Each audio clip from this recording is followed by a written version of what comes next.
Okay, so for me, I had trouble identifying my feelings. I knew I was feeling something, but I couldn't put words to it. Besides, sad, happy. So I got a list of words.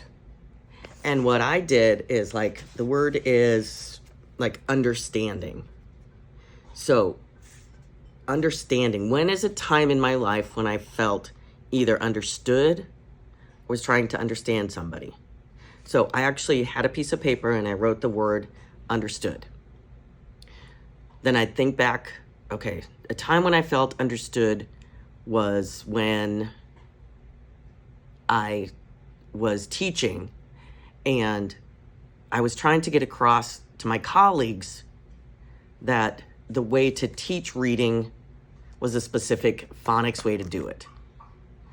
I was not understood at all. And I could feel myself getting something, irritated kind of.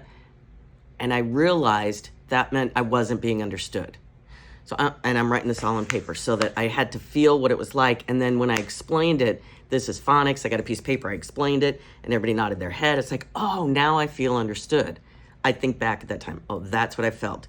My stomach felt lighter, my head felt lighter, didn't have that headache. Oh, that's what it means to be understood. So I take each of these feelings. The harder ones were the ones on the back that were powerless. When did I feel powerless? For one, I never wanted to talk about this before, but I need to do that. So I'd write the word powerless, and I think when was a time so I could put that feeling with an exact example that happened.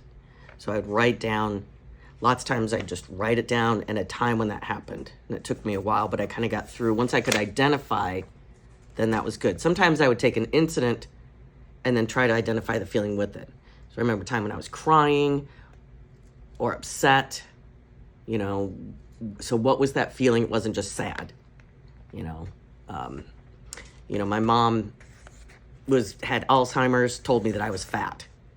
It's like, I didn't like it, but how was that feeling? And then I had to go through, I felt embarrassed, but then I had to go, but I kind of understood she had Alzheimer's. So then I'm looking, oh yeah, okay. So certain incident, I put words that I don't normally use so I could identify them. And that helped. Wow, that's great. The beginning of how to get in touch with your feelings and express them.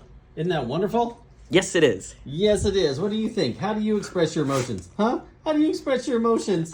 That's how you express emotions. Yes, you can bark and you can lick. But for the time being, use your words. Words. Use your words. Okay. Want to get healthy? Follow me.